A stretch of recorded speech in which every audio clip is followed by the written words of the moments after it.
Buenas noches, una vez más aquí en Soliloquios de un Metafísico. Hoy transmitiendo el día viernes por cuestiones técnicas. El martes, tuve algunas actividades que hacer pero ya estamos aquí otra vez en línea para platicar un tema. El programa de hoy va a versar sobre este libro, este pequeño libro de un, queremos decirle, filósofo mexicano-español. Se llama Luis Villoro Toranzo, que se titula Tres retos de la sociedad por venir: justicia, democracia y pluralidad. Está editado en siglo XXI y básicamente es un texto muy pequeño, como pueden ver, pero que es profundamente rico en las ideas y en lo que va proponiendo. Pues es lo que trataré de explicar esta noche de viernes aquí con ustedes en Soliloquios de un Metafísico. Antes de comenzar, quiero recomendarles que visiten a este periódico cultural, ¿sí se ve? Que es Tlanesli, que significa amanecer, editado aquí en la ciudad de Jalapa, Veracruz, por mi amigo. Le mando un saludo al maestro Víctor Manuel Vázquez Gándara, de ahí de la Academia Mexicana de Educación, de la cual soy miembro honorario ahora. Tiene esta publicación cultural que se llama Tlanesli. Lo pueden, los que están aquí en Jalapa lo pueden consultar de manera física. Los que están en otros lados pues tienen la opción de acceder al blog. Simplemente teclean en Google, en su navegador, así, Tlanesli, y les va a aparecer. Este es un poquito viejito, del 2016. Tlanesli tiene cuentos, reseñas, poemas, artículos y un sinfín de cosas que es muy interesante acceder a él. También se pueden suscribir y pueden acceder a estos artículos que están editados aquí en la ciudad de Jalapa, Veracruz, y que es una opción más para entrar a la literatura, a la cultura, y que más que por estos medios que se difunden de manera física y también de manera virtual. Por ahí, si llega gente y pregunta, pues ahí me avisan, ¿no?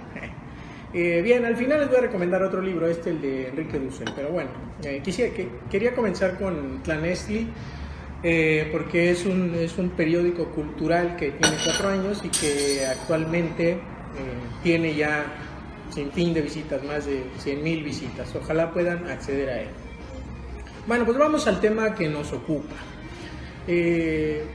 Este libro, el de los 3 retos de la sociedad por venir, del doctor en filosofía Luis Villoro Toranzo, es muy interesante. En 3 momentos. Este libro está dividido en 3 momentos. Y quiero comentar algo brevemente del doctor Luis Villoro. Pues él fue doctor en filosofía. Nació allá por el año 1922 en Barcelona, España, de padres mexicanos, nacionalizado aquí en México. Estudió en la UNAM y ahí hizo su doctorado en filosofía. Y transcurrió su vida intelectual, académica en nuestro país. Fue investigador del Instituto de Investigaciones Filosóficas a partir de 1971, también embajador de México ante la UNESCO del 83 al 87, tuvo publicaciones como Grandes Momentos del Indigenismo en México, Páginas Filosóficas, muy recomendable, editado aquí por la Universidad Veracruzana, revísenlo. Signos Políticos, Creer, Saber y Conocer, editado por Siglo XXI, es su teoría epistemológica, muy interesante la distinción que hace Villoro entre estos 3 tópicos. El Poder, el Valor y Los Retos de la Sociedad por Venir, es un libro más grande, y que es Los 3 retos de la sociedad por venir, que digamos que es como el abstract, la parte pequeña del otro libro que está editado, si no mal recuerdo, en Fondo de Cultura. Que es el que voy a hablar hoy, es como el pequeño resumen de este otro, ¿no? Y sin fin de investigaciones y publicaciones en las revistas de la UNAM, revistas internacionales. Es pues que el doctor Luis Villoro Toranzo se puede considerar un filósofo académico como tal, y un filósofo en el sentido estricto de la palabra, porque no solo estuvo en la academia, sino hizo investigaciones, y también tiene propuestas interesantes como la que vamos a ver hoy aquí en Soliloquios. ¿De qué nos habla este libro de los 3 retos de la sociedad por venir? Pues básicamente El título no dice: justicia, democracia y pluralidad. Los momentos con que cuenta este libro es interesante porque nos habla de una realidad latinoamericana en los tópicos de la democracia, del poder y de la pluralidad. O sea, que está analizando la realidad social de los pueblos y también está analizando desde categorías europeas, filosóficas, qué entendemos por democracia, qué entendemos por poder, y bueno, de ahí nace la propuesta de los retos de la sociedad por venir, a través de este análisis minucioso y puntual, y además con algunos ejemplos, del doctor Villoro. Quiero mencionar que el doctor Villoro tenía correspondencias con su comandante Marcos y era afín al movimiento zapatista de liberación nacional. Estuvo en los Caracoles, allá en Oventic, Chiapas, y también estuvo, digamos, en las filas del ejército zapatista, si lo quieren tomar así, pero no como insurgente revolucionario en la montaña, sino como él decía, pues insurgente revolucionario de las ideas a través del análisis de la realidad social de los pueblos indígenas y de la democracia, que ahorita lo veremos, en la forma como los indígenas y las comunidades indígenas se organizan, ¿no? Eso es un punto muy importante para entender la propuesta de Villoro. Bien, este libro nos habla de tres tópicos: justicia, democracia y pluralidad. Pero bueno, Villoro empieza analizando en el capítulo 1 qué entendemos nosotros por democracia. Probablemente el término democracia nos remite solamente a una idea, a la idea del voto y la participación de la sociedad a través de las urnas, de las campañas políticas, incluso de algún líder político, ¿no? Entonces, en ese sentido de la democracia, dice Villoro, es una democracia liberal, que al fin y al cabo se reduce en una democracia de partidos, o sea, en una partidocracia. Esto nos viene a dar cuenta de que la partidocracia mexicana pues solo se interesa por fines propios de una élite o de un grupo muy reducido de poder, lo cual tiene la consecuencia de que afecta a la demás sociedad que no es afín con esta... Bueno, tuvimos ahí un problema técnico. Bien, les comentaba que el análisis del libro va en tres partes. El primer tópico que analiza Villoro pues es el de la justicia, que va relacionado con la injusticia. ¿Qué nos dice de la justicia? Bueno, que desde tiempos modernos, si tomamos en una historia de la cronología, de la historia de la filosofía, existen teorías que reflexionan sobre la justicia. Contemporáneamente nos habla de John Rawls, nos habla de Apel, nos habla de Jürgen Habermas. Y estas teorías hablan de este tópico de la injusticia en relación con la democracia, pero ellos están pensando la democracia y la justicia en los términos de que estas sociedades en donde ellos viven, obviamente en Europa, ya han superado las barreras económicas y sociales para poder hablar de la justicia como tal. Entonces, dice Villoro, bueno, tenemos que dejar ese camino del eurocentrismo para caminar nuestro camino de la realidad que nos compete en América Latina. Este camino debe tratar de fundar una nueva forma, una nueva visión de entender la democracia fuera de estos parámetros tanto europeos como por ejemplo americanos. O sea, nuestra realidad latinoamericana todavía tiene esas barreras democráticas, económicas, sociales que hay que superar para poder pensar una teoría de la democracia y específicamente la justicia. Entonces nos dice, hablar de justicia es hablar de otro tópico que es el poder, y dentro del poder está el contrapoder. Pero se nos pregunta, ¿cómo escapar de este poder injusto, de esto, ¿no? Y dice que escapar del poder no es luchando con el poder por la misma fuerza, sino es por una vía negativa.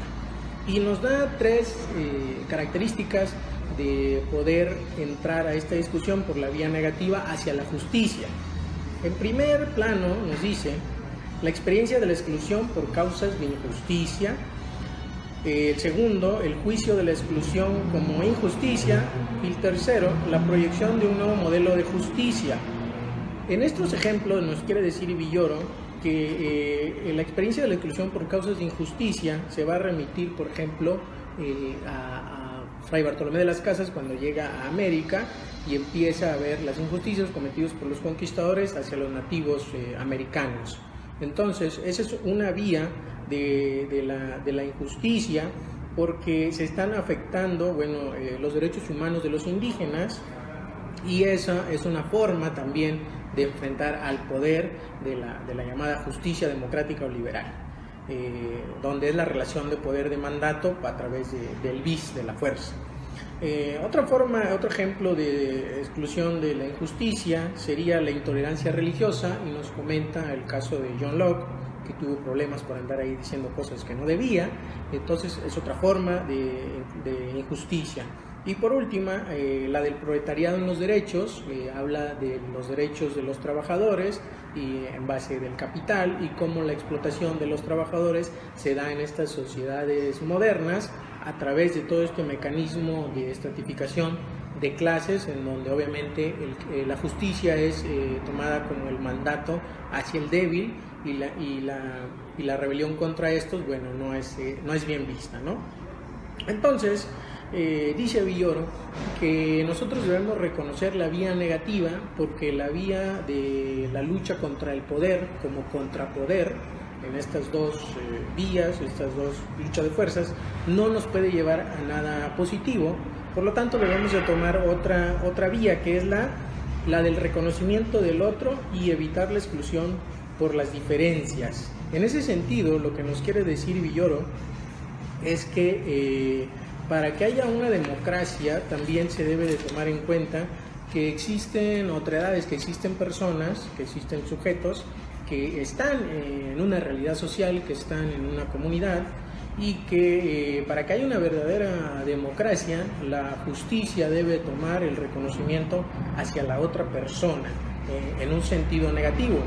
Negativo no quiere decir que sea malo, sino es otro tipo de vía a caminar, porque no se puede caminar las vías que viene trabajando desde Europa con todas sus comodidades, o América con su potencial económico, ya que la realidad de América Latina pues no es esa, es más difícil, ¿no? Y bueno, el reconocimiento del otro y evitar la exclusión por diferencias, nos dice Villoro en este libro, dice que ante las injusticias existentes se abre la posibilidad del disenso. El disidente parte de su percepción de la injusticia y del proyecto de un orden distinto donde ya no existiera esta. El disidente puede entonces construir una nueva comunidad moral de sujetos donde nadie quedase excluido. En resumen, lo que nos está diciendo Villoro es que para poder construir un nuevo modelo democrático en donde la justicia sea realmente efectiva, no se debe homogeneizar ni tanto a las personas, ni al pensamiento, ni el tópico mismo de la justicia como lo hace la democracia liberal, sino que se debe caminar esta vía negativa, que es el reconocimiento del otro, de las otras comunidades, porque al homogeneizar los pensamientos y los conceptos, pensando de que todos somos iguales y que todos tenemos las mismas condiciones y accesos de bienes y servicios, estamos excluyendo las diferencias, como cuáles, principalmente Villoro lo va a identificar con las comunidades indígenas, las comunidades autónomas, porque obviamente tienen diferencia de lenguaje, diferencia de cultura, diferencia de pensamiento, usos y costumbres y un sinfín de cosas más, ¿no? Entonces, cuando nosotros reconozcamos la diferencia, no solamente de los grupos indígenas y los otros grupos sociales, los discapacitados, la comunidad LGBT y todos estos grupos que se conjuntan en una identidad y los arropamos, digamos, en una forma de representación democrática, donde ellos no queden excluidos de las decisiones que se puedan tomar de manera global, entonces avanzaremos en una forma de democracia que ya no es la liberal, reducida a los partidos políticos, sino que es una forma de democracia comunitaria, que eso lo vamos a ver un poquito más adelante. Entonces, digamos que ese es el primer apartado en cómo Villoro entiende que tenemos estos retos de la sociedad futura que debemos afrontar y que debemos primeramente teorizar, entender y luego poder aplicar en la práctica y en la realidad social. El segundo tópico es relativo a la democracia misma. Entonces, ya pasando al análisis más concreto de lo que es la democracia, Villoro nos dice que existen, para él identifica dos tipos de democracia. Por un lado, tenemos la democracia liberal contra la democracia comunitaria. En primera instancia, ¿qué entendemos por la democracia liberal? Bueno, resumido, la democracia liberal es igual a la partidocracia. Esto significa que la partidocracia solo va a tomar en cuenta la forma de representación de los partidos como una democracia efectiva a través del voto, en donde un solo individuo se supone representa a toda una comunidad o a toda una sociedad. Bueno, vemos que en la práctica, en la realidad, en lo que nos toca, pues no es así totalmente, ¿no? Y bueno, esto tiene ventajas y desventajas. Por un lado, la democracia liberal, entendida como partidocracia, se tiene que la libertad de actuar sin injerencia del Estado es efectiva, es decir, yo puedo salir a caminar, venir a tomarme un café, platicar con los amigos, sin que el Estado me diga qué debo de pensar, o qué debo hacer, o cómo me debo vestir. Y aquí un ejemplo sería una injerencia que tuviera, no sé, la Corea del Norte, ¿no? Que te dice los tipos de corte que debes de tener, cómo te debes de vestir, cómo debes hablar, qué hablar y ese tipo de cosas, ¿no? Aunque no es una democracia, ¿no? Pero bueno, es un ejemplo de una forma en que la injerencia, el Estado no tiene injerencia en nuestra vida particular. Otra ventaja de la democracia liberal sería la prioridad de los derechos individuales en tanto libertades, es decir, podemos hablar lo que sea, podemos decir, pensar, estudiar lo que queramos, no estudiar, mientras estemos en el marco de la legalidad, es decir, mientras no cometamos ningún ilícito, ¿no? Incluso la Constitución reconoce que el individuo puede elegir la carrera que sea, el modo de vida que sea, mientras entre en los linderos de lo moralmente bueno y de lo legalmente aceptable, ¿no? Es decir, no puedo dedicarme a la piratería, a la pornografía infantil y otro tipo de cosas, porque obviamente pues estás en la libertad de elegir hacer eso, pero estás transgrediendo los derechos de otra persona o estás transgrediendo incluso las leyes en el Código Civil y el Código Penal. Esa es una ventaja de la democracia liberal. Pero bueno, también hay desventajas de la democracia liberal. La primera y más interesante es que esta democracia excluye a muchos y por tanto hay desigualdad social y desigualdad económica. Esto se puede ver en nuestra realidad cotidiana, ¿no? La clase es media, baja, alta, incluso el INEGI nos cataloga en ese tipo de tipología, aunque ya ahora la OCDE y los organismos internacionales son los que clasifican los tipos de clases sociales y bienestares, ¿no? Entonces la democracia liberal, como pues cada quien puede hacer lo que quiera y cada quien se va a dedicar a lo que quiera, pues si tú eres pobre porque no trabajas, o si eres rico pues porque tienes empresas y tienes el poder adquisitivo, entonces genera realmente una brecha, una desigualdad muy grande en donde los ricos regularmente tienen y como tienen el poder adquisitivo y suben su nivel de vida y las posibilidades que tengan, mientras que los pobres van a estar siempre siendo pobres porque no pueden tener los accesos a este salto de clase social. Uno, porque pues no tienen los medios económicos, porque pues todo cuesta, nada te dan gratis, ni la educación ni la salud es gratis en México, aunque digan que sí, y tampoco ni la educación no pueden acceder a este cambio, ¿no? Entonces hay una desigualdad muy grande, ¿no? Y bien, por otro lado, como se considera que el Estado es homogéneo, también las identidades culturales se excluyen, y esto de la democracia con la injusticia del apartado anterior va muy relacionado porque a través de las identidades culturales y la exclusión de lo diferente, el Estado liberal nos trata de hacer pensar que sí, todos somos iguales ante la ley, pero también en la realidad todos somos desiguales, porque si bien todos tenemos derechos y obligaciones, unos tienen más derechos que otros, y hay un poder económico adquisitivo que pueda tener alguna injerencia por ahí de tráfico de influencias, dinero, corrupción y este tipo de cosas que parece que en México no se da, pero bueno, es como un ejemplo. Y entonces este tipo de democracia nos afecta en ese sentido, porque aunque si todos somos iguales, la justicia no se imparte de manera igual. Entonces la democracia no se consolida totalmente porque no es repartida de manera homogénea, ¿no? Y por último, que la democracia representativa o la partidocracia solo ve a los sujetos, a los ciudadanos, como pequeñas papeletas que solo sirven para ir a votar en determinado tiempo y no se les toma en cuenta en las funciones directivas o en las necesidades que tenga la sociedad, el gobierno, a través de los diferentes rubros. Es decir, un ciudadano solo le sirve al gobierno en las épocas de elecciones. Y bueno, pues ahí la pedrada, pues al quien le caiga, ¿no?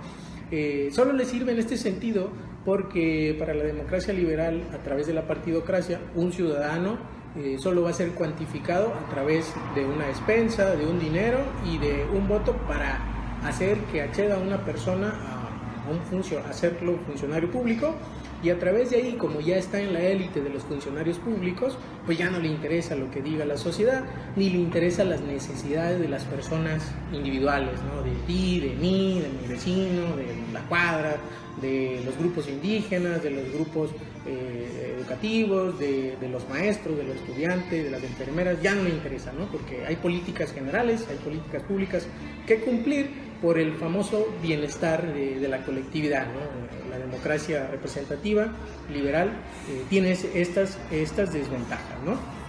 Entonces, en ese sentido, hay una cita muy interesante en este libro de Villoro que quiero compartirles.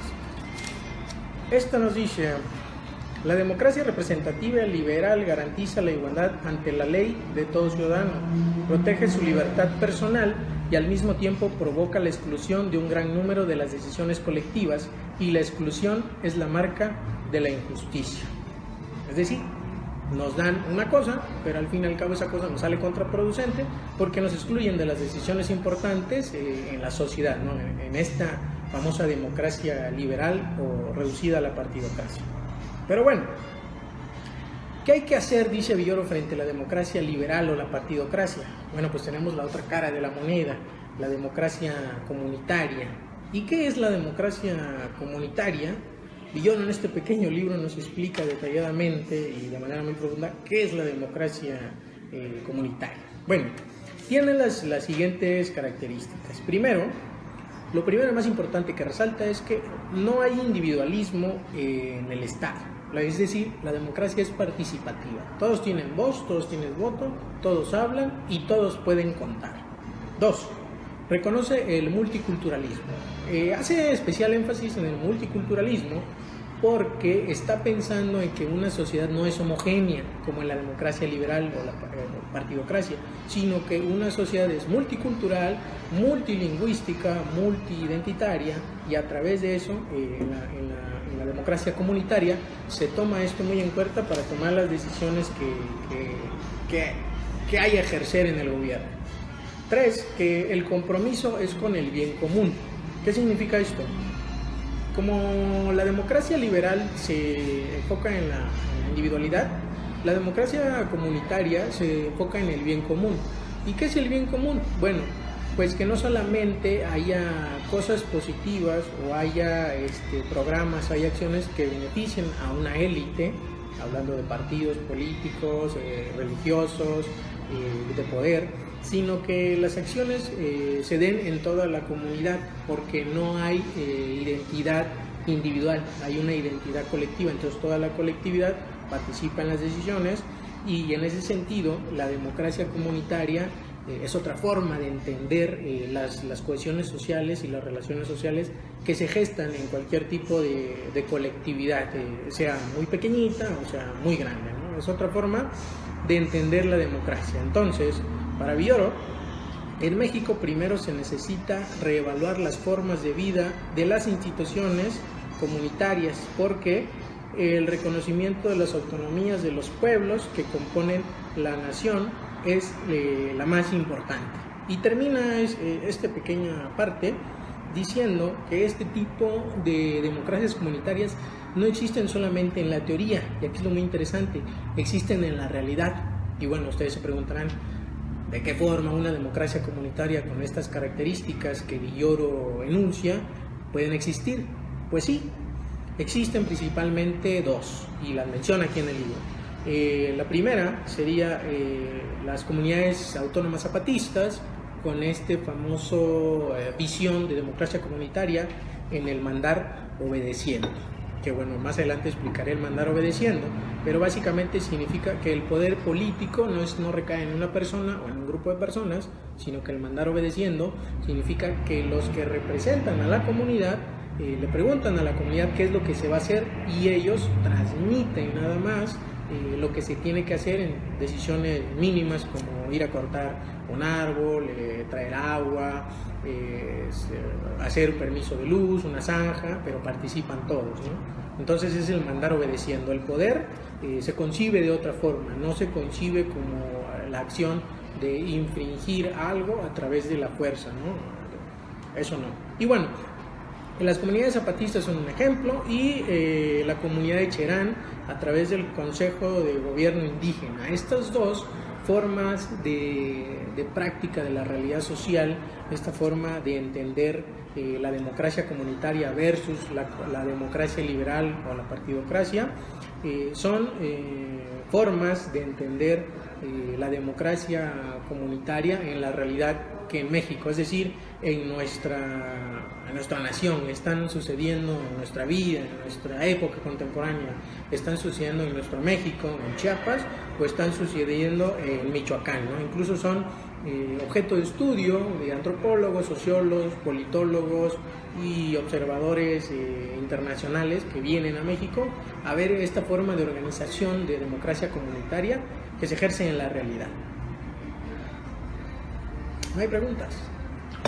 Excelente tema. Saludos, maestro Carlos Hernández. Carlos Hernández, Carlitos, cómo no, saludos hasta Zempala, mi alumno ahí de la maestría. Excelente, por cierto, él. Saludos. Bien, ¿no? ¿Ya no hay más? Ok.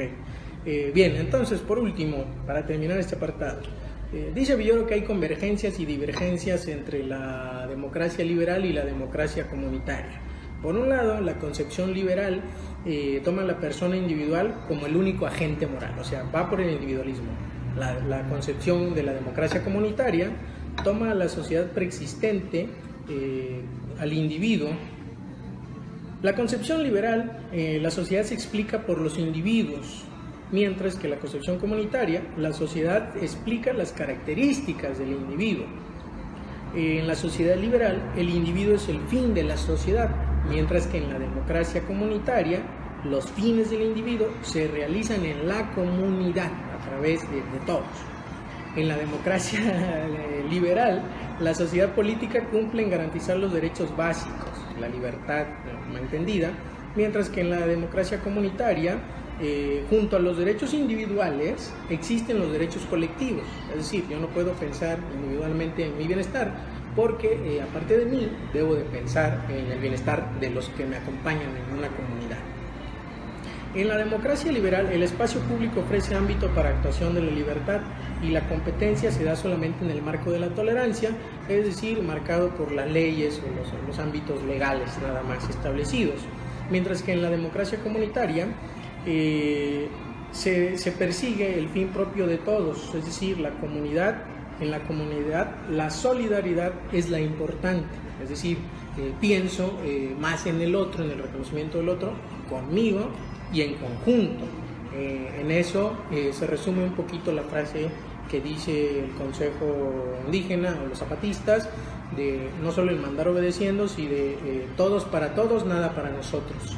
En esta frase, eslogan, si lo quieren tomar así, de la concepción de la democracia comunitaria, como el fin de la comunidad y la solidaridad es para todos, ¿no? Y bueno, el apartado de Villoro termina ahí, pero hay un último, el de la pluralidad, y creo que ese es el que remata muy bien la democracia y la justicia.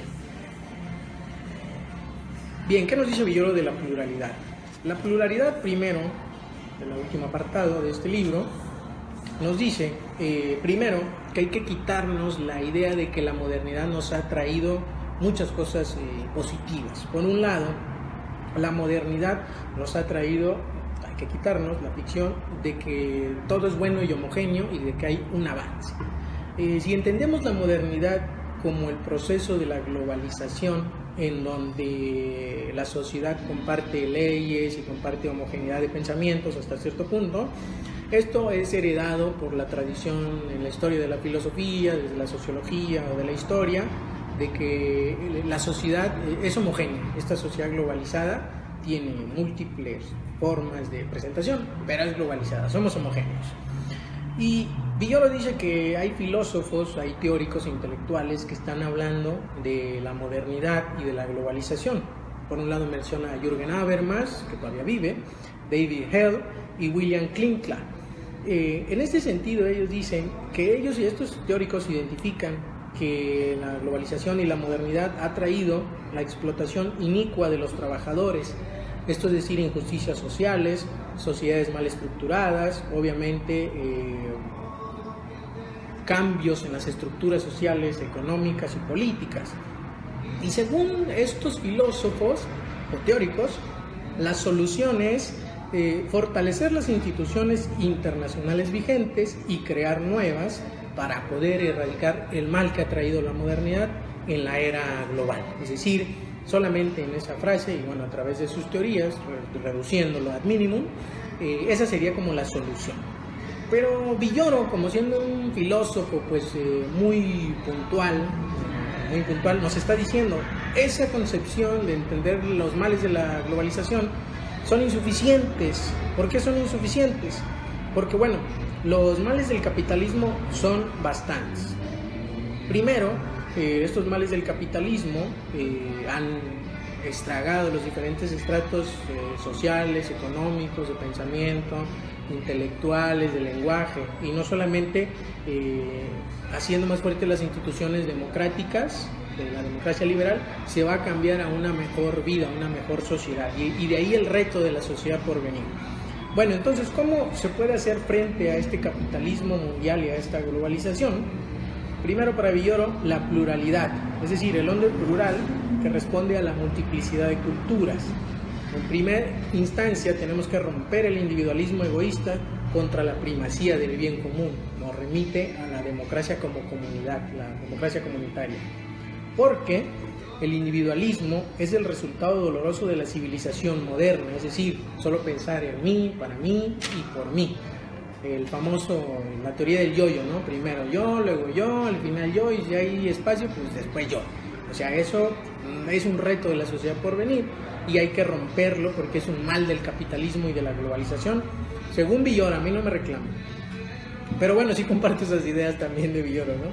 El segundo mal es que se ha dado la pérdida de la integración en la comunidad.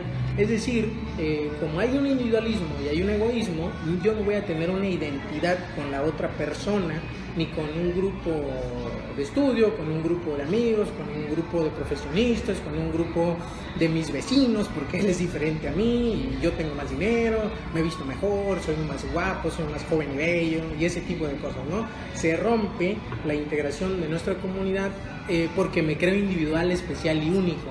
Ese es otro mal del capitalismo, ¿no? Me acordé de que pueden leer El Imperio del Efímero, ¿no? Otro libro muy bueno. O La modernidad líquida de Zygmunt Bauman. Bien, entonces en ese sentido hay otro, que la carencia de solidaridad es otro mal que nos ha traído la globalización y el capitalismo. ¿Por qué? Porque no se contempla al otro como un yo mismo, ¿no? Y en esto nos habla Emmanuel Levinas, En sí mismo como otro, editado en el siglo XXI, en un libro muy pequeño. Mientras no hay el reconocimiento del otro, no podemos avanzar a una sociedad inclusiva, ni a tener moralidad ni ética. Un tema muy interesante que también lo toca Levinas y Villoro acá. Y bueno, por otro mal del capitalismo sería la primacía de la razón instrumental, o sea, la ciencia y la tecnología. Y en este sentido recuerdo mucho la escuela de Frankfurt, porque ellos trataban este tipo de asuntos de la razón, la razón instrumental. Es decir, que le damos mucha importancia y le damos mayor valor de verdad a la ciencia y la tecnología por los bienes y servicios que nos prestan, dejando de lado a la persona.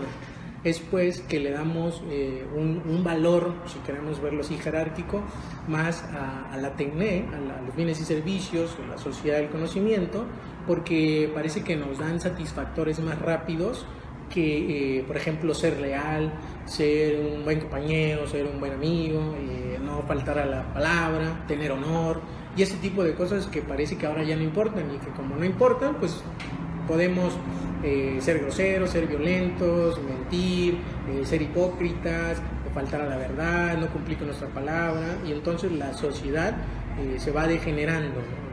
Villoro lo focaliza como la razón instrumental, la primacía de la razón instrumental ante la colectividad y ante las personas con las que nos relacionamos en la sociedad. Y por último, otro mal del capitalismo sería en el ámbito de la sociedad y la política. Con el dominio de la razón instrumental y el individualismo se manifiesta el atomismo de la sociedad. Como les digo a mis alumnos, hablando en cristiano, el atomismo de la sociedad sería pues que como yo soy una partícula única, bella en el universo, y ahí hay otra partícula bella y única en el universo, aunque somos partículas bellas y bonitas en el universo, somos dos partículas diferentes, y como somos dos partículas diferentes, aún siendo diferentes, no compartimos características comunes, lo que nos hace que él sea pues una cosa ahí alejada, y yo aquí alejada. Vivimos, convivimos, intercambiamos lenguaje, pero no tenemos una identidad, ¿no? Y como no hay identidad, no hay cohesión comunitaria, y eso lo vemos en grupos pequeños de trabajo, en grupos pequeños de estudio, en grupos con el vecino, ese tipo de cosas. Es decir, el capitalismo nos ha traído que la individualidad permee antes la conciliación de la comunidad en una identidad. Es decir, por ejemplo, yo soy de la descendencia Zoque maya de Chiapas, toda mi familia, hay otras descendencias que tienen identidades oaxaqueñas, raíces del Valle de Oaxaca, tehuanos, poblanos, chichimecas, popolucas. Al fin y al cabo en México todos somos mestizos, entonces querramos o no, siendo atomistas, no podríamos identificarlos porque esas comunidades indígenas, si tomamos desde la democracia liberal, valdrían menos porque no tienen la plusvalía que el capitalismo le da a través de una razón instrumental y a través de los medios de producción y del capitalismo y de la economía. Por lo tanto, aún yo siendo, digamos, igual de una comunidad indígena o mestizo, no tendría una identidad con ese otro que está ahí, porque según el atomismo y la causa de la globalización, somos totalmente diferentes. Y como somos diferentes, pues no compartimos identidad, ni siquiera lenguaje. El gran problema de los mexicanos, por cierto, ojalá pudieran leer ahí este asunto del Círculo Hiperión, Emilio Uranga, Luis Villoro, Franco Volpi y otro tipo de los demás compañeros del Círculo Hiperión. Bueno, entonces ese es otro problema de la razón instrumental y del atomismo que se da en la sociedad. Pero bueno, dice Villoro, si este es el último obstáculo, el principal obstáculo para la realización de una auténtica comunidad, ¿qué nos queda hacer? ¿Qué es el reto de la sociedad por venir en estos tres tópicos de la justicia, democracia y pluralidad? Bueno, nos da unas líneas básicas y dice que debe haber primeramente un Estado plural, es decir, se debe de dejar atrás la democracia liberal entendida desde el individualismo y de la partidocracia para dar apertura a una sociedad moderna donde se acepte la pluralidad. ¿Qué significa esto? Donde se acepte la pluralidad lingüística, la pluralidad intelectual, la pluralidad física, los usos y costumbres, la pluralidad de expresiones, la pluralidad de tendencias y todo este tipo de cosas para que sea una democracia comunitaria y dejar al lado la democracia liberal. Y bueno, frente a la democracia liberal, dice Villoro, debe haber una democracia comunitaria. 2. Debe haber el reconocimiento de comunidades. Frente al reconocimiento de comunidades, debe haber una difusión del poder político, es decir, no centrar las decisiones y el poder político en una persona o en un grupo de personas. Y ahí es donde entra la identidad comunitaria y el mandar obedeciendo, otra forma de entender el poder y de hacer democracia a través de justicia, pluralidad y entender la democracia en este sentido de la comuna. Bueno, el poder político se debe acercar al pueblo y debe haber una democracia participativa. Esta de democracia participativa nos pone los ejemplos de las comunidades indígenas, del Consejo de Buen Gobierno, Cherán, Chiapas en Los Caracoles, Oventic, Chenaló, San Cristóbal de las Casas, y este tipo de organizaciones de comunas indígenas en donde se rigen por usos y costumbres, si lo quieren ver desde el lado legal, pero se rigen a través de tender diálogos, puentes de comunicación a través de todos los participantes de la comunidad, donde todos hablan y donde todos participan, y el que es representado para llevar una acción no se toma el poder como se va a hacer lo que yo mando, sino se va a hacer lo que ellos dicen que se haga. Yo solamente soy el portavoz, ¿no? Ese sería un sentido de democracia participativa, según Villoro. Y bueno, por último, frente al Estado, nación como homogeneidad cuyo poder es centralizado, o sea que cae en una sola persona, tendría que haber un Estado plural, el cual base su poder en el reconocimiento y la cooperación de las diferencias. Y aquí termina el libro Villoro haciendo la reflexión con las comunidades zapatistas, porque como ya dije, pues él era afín a los zapatistas, fue afiliado a los zapatistas, no afiliado en el sentido del partido, sino comulgaba con las ideas, tenía referencias epistolares con Marcos y con los consejos indígenas. Entonces, en ese sentido, el reconocimiento y la cooperación de las diferencias se resume en para todos todo, nada para nosotros. Esto es del EZLN, dice para todos todo, nada para nosotros. ¿Por qué? Porque se está reconociendo que en la democracia participativa y en la democracia comunitaria las decisiones que se toman no van a ser tomadas viendo por un interés individual, sino viendo por el interés de todos, de la comunidad. Es decir, para todos todo, nada para nosotros, los que estamos representando en este momento a ellos. Entonces se cambia radicalmente la forma de entender el poder, la justicia, la democracia, la representación y el mando, porque es muy importante que estos cargos de las comunidades indígenas no tienen una retribución económica en la que puede decir que adquiere un poder adquisitivo y por tanto puede mandar o sobajar a cualquiera, ¿no? Estos serían los retos de la sociedad por venir, según Villoro, los cuales veo muy interesante en el libro, que este pequeñito libro que desarrolla, pequeño, estas ideas filosóficas y estas ideas de entender y reflexionar sobre lo que sea una democracia, no en el sentido de la democracia desde la participación solamente en los partidos políticos, sino en el reconocimiento de las otredades como diferentes y como plurales. Dice Villoro que mientras nosotros caminemos en ese lindero, caminemos hacia esa vía, la democracia y la sociedad va a cambiar y por tanto vamos a poder transitar de una democracia liberal, donde impera el individualismo, a una democracia comunitaria donde impera el bien común para todos. Y estando así, bueno, habrá otra forma de socialización, habrá una sociedad diferente que vea el bien para todos, ¿no? Y no exista estos problemas del gran capital y de la globalización. Bueno, pues básicamente eso es de manera muy corta lo que nos está diciendo Luis Villoro en este libro. Yo se lo recomiendo mucho que lean y que se acerquen a estos temas de la política, de la democracia, no solamente desde la filosofía, sino también desde la ciencia política. Y para ello quiero recomendarles, ya para terminar, este libro, ¿sí se ve bien?